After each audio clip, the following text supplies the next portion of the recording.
third video. It's been a long time. I'm sure a lot of you are aware that Irene and I were in the middle of a divorce. It was a nasty divorce. Irene and I were both bitter at each other. After a lot of prayer from a lot of friends and a lot of family, we're back together again. And all that I learned, the power of prayer is an amazing thing. There's a lot of people praying, friends, family, people that I'm sure that we don't even know. But we're back. We still need a lot of prayer, and we still have a lot of things to work on and a lot of things to go through. But I learned one thing through all that, the power of communication, and how important communication is. God calls us to communicate with Him all the time. When we fall out of communication with Him, when we fall out of communication with Him,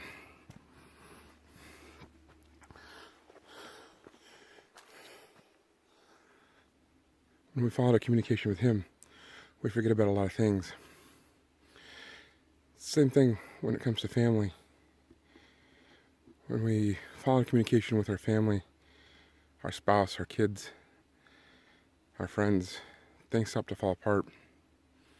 Well, I fell out of communication with God, and my marriage fell apart.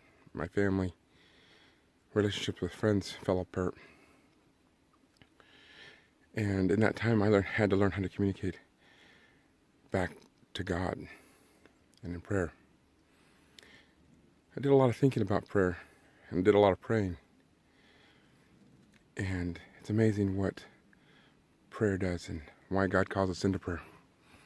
Again,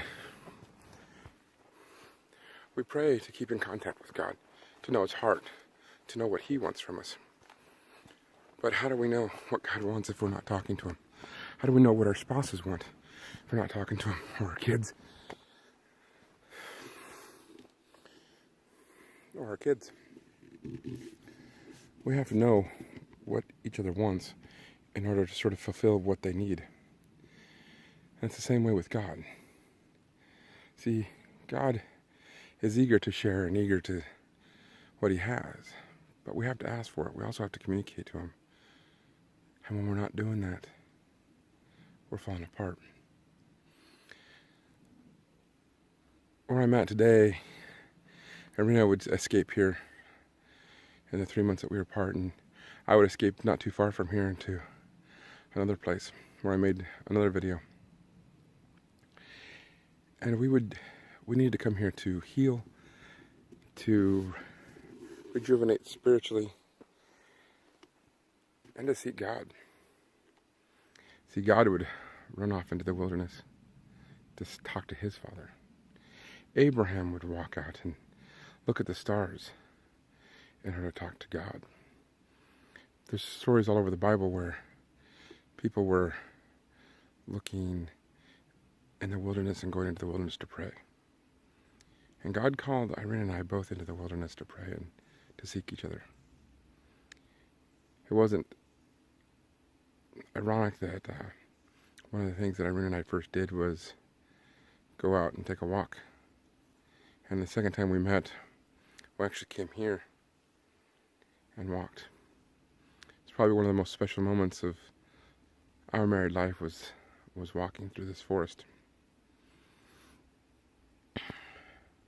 We've got to seek communication with God. We've got to pray. We've got to exit our tent. We've got to find a purpose. And to find the purpose, we have to actually seek God's purpose. And to seek God's purpose, we do that through prayer. We do that through actively seeking His Word, to talking to Him in the morning and the evening, throughout the entire day. During this whole time, I met a guy named Gabriel.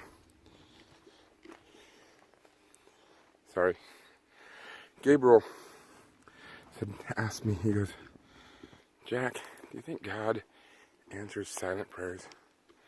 And I said, "Yeah, I think He hears our silent prayers." So throughout the day, offer up some silent prayers. Talk to God. Say, "Hey, I need a hug. I need something. Throughout this time, I'd pray to God and I'd say, hey, give Irina a hug. Let her know I love her. And she said during those days, we didn't know which days they were, but she said she just felt, an urge to cry. An urge to let go.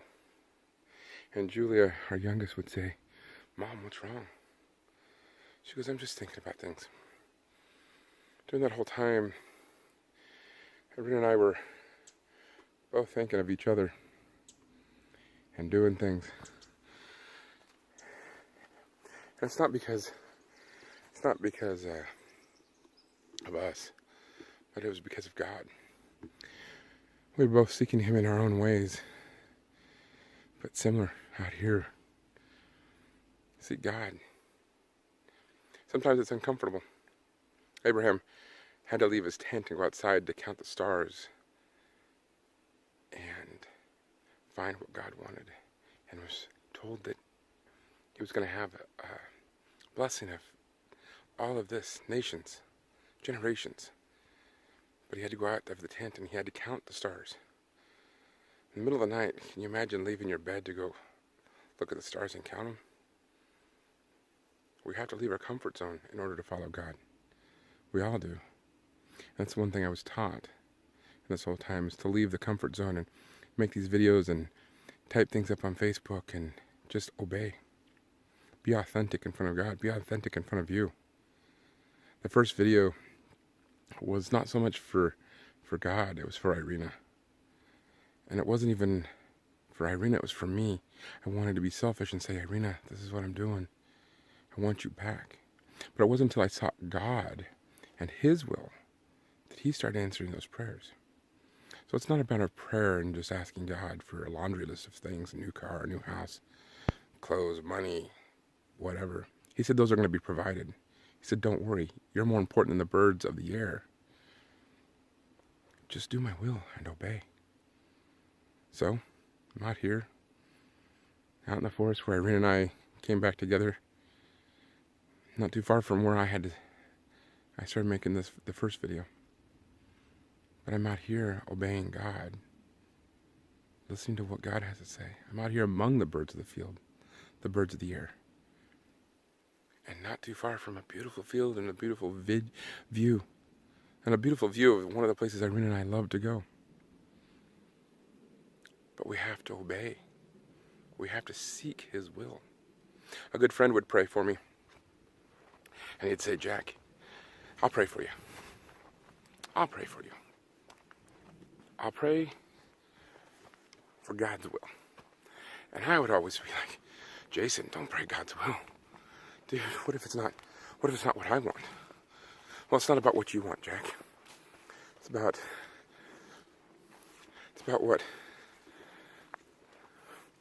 what God wants. It's about what God wants. See, if we're following God, we're wanting what He wants, and He'll bless us in that.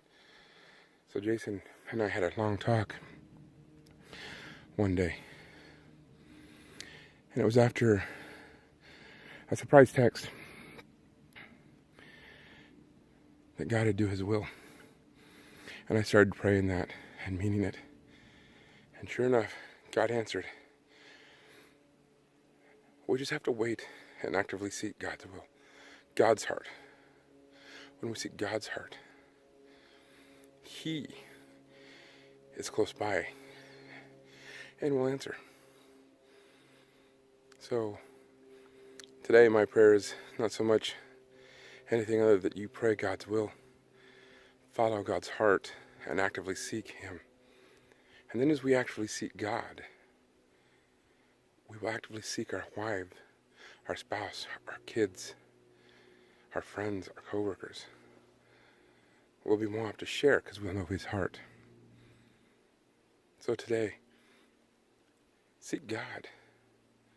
One way that husbands we seek God is and seek our wives is through God's love. God says, pray God says, love your spouse like I love the church. Think about that for a minute. How much does God love the church? When he tells his dad, don't you know the only place to look for me is in my Father's house? God ran there when he needed time. God ran out into the wilderness when he wanted to talk to God. So love your spouse, love your kids, like God loved the church.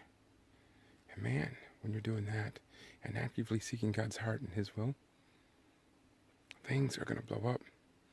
So my prayer for me today is something very dangerous. One, God's will.